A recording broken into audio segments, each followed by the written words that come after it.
అందరికీ హాయ్ అండి. Welcome back to మీ నజ్మాస్ కిచెన్.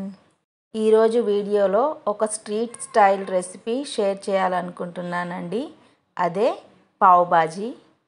పావ్ బాజీ చాలామంది ఇష్టపడతారండి, కానీ బయట హైజెనిక్గా ఉంటుందో లేదో అని ఆలోచిస్తారు. సో మనం ఇంట్లోనే హైజెనిక్గా హెల్తీగా ప్రిపేర్ చేసేసుకుంటే ఇంట్లో అందరూ హ్యాపీగా తినేయొచ్చు కదా. So let's prepare pav bhaji.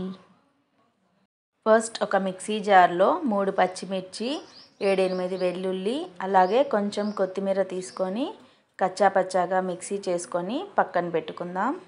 ఇప్పుడు స్టవ్ మీద కుక్కర్ పెట్టుకొని 1 స్పూన్ ఆయిల్ వేసుకోవాలి. అలాగే 1 క్యూబ్ బటర్ వేసుకుంటున్నాను. ఇది అమూల్ బటర్ అండి. బటర్ కొంచెం హీట్ అయ్యాక ముందుగా నేను 2 మీడియం సైజ్ ఆనియన్స్ సన్నగా కట్ చేసుకొని అవి వేసుకుంటున్నాను. ఆనియన్స్ మరి బ్రౌన్ కలర్లో రావాల్సిన అవసరం లేదు, కొంచెం ట్రాన్స్పరెంట్గా ఫ్రై అయితే చాలు. ఇప్పుడు అందులోనే మనం ముందుగా మిక్సీ వేసుకున్నాం కదా, కొత్తిమీర, వెల్లుల్లి అలాగే పచ్చిమిర్చి, ఆ పేస్ట్ వేసేసి కొంచెం ఫ్రై అవుతూ ఉండగా అందులోనే 1 ఇంచ్ అల్లం ముక్కలు వేసేసుకుందాం.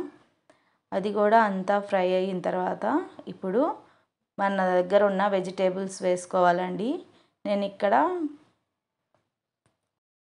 నేను 2 మీడియం సైజ్ పొటాటోస్, అలాగే 3 క్యారెట్స్, 2 క్యాప్సికమ్, ఇంకా 1 బౌల్ పచ్చి బఠానీ తీసుకున్నానండి. పచ్చి బఠానీ అయితే హాట్ వాటర్లో ముందుగానే 1 అవర్ నానబెట్టుకున్నాను.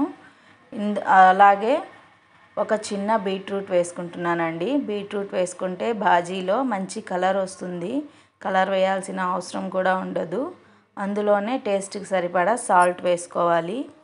ఇంకా 1 స్పూన్ వరకు పసుపు, 1 స్పూన్ కారం, అలాగే 1 స్పూన్ ధనియా పౌడర్, 1/2 స్పూన్ వరకు గరం మసాలా, ఇంకా 1/2 స్పూన్ జీరా పౌడర్, అలాగే 1.5 స్పూన్ వరకు హోమ్మేడ్ పావ్ బాజీ మసాలా వేసుకుంటున్నానండి.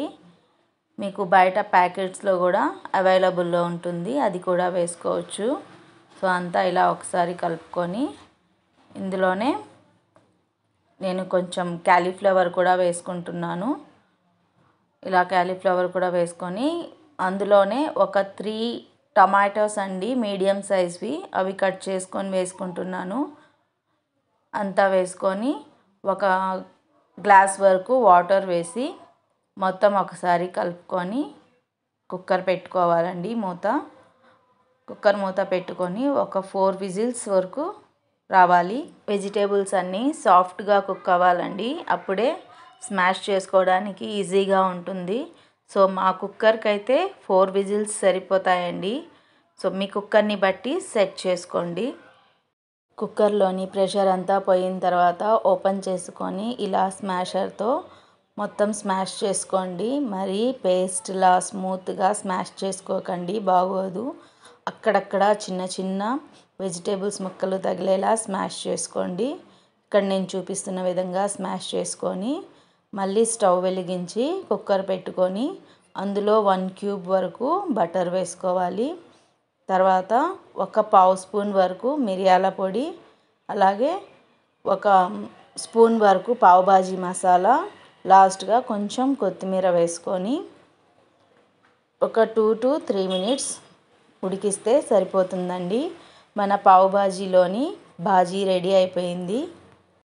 స్టవ్ మీద ప్యాన్ పెట్టుకొని బటర్ వేసి వేడి చేసుకోవాలండి. ఇంత బటరా అనుకోకండి, కొన్ని రెసిపీస్లో బటర్ ఎక్కువ ఉంటేనే మజా వస్తుంది. లడీ పావ్ని ఇలా మధ్యలోకి కట్ చేసుకొని బటర్ హీట్ అయిన తర్వాత అందులో కొంచెం పావ్ బాజీ మసాలా, అలాగే కొత్తిమీర వేసి బ్రౌన్ కలర్ వచ్చేంత వరకు పావుని ఫ్రై చేసుకోవాలండి. కొంతమంది ప్లెయిన్ బటర్లో పావుని ఫ్రై చేసుకోవడం ఇష్టపడతారు. సో అలా అయినా చేసుకోవచ్చు, మీకు ఎలా నచ్చితే అలా ఫ్రై చేసుకోండి. అంతే, నేనైతే కలర్ఫుల్గా ఉంటుందని ఇలా ఫ్రై చేశాను. ఇప్పుడు పావ్ బాజీ సర్వ్ చేసుకుందామండి. వేడి వేడిగా ఇలా పావ్ బాజీ తింటుంటే మనసు తృప్తిగా ఉంటుందండి. మేము అప్పుడప్పుడు డిన్నర్లో రైస్కి బదులు ఇలా పావ్ బాజీ ప్లాన్ చేసుకుంటామండి. మరైతే మీకు కూడా నచ్చిందా ఈ రెసిపీ? మరి లేట్ ఎందుకు? లైక్ చేయండి, షేర్ చేయండి. కొత్తగా చూస్తున్న వారైతే మన ఛానల్ని సబ్స్క్రైబ్ చేయండి.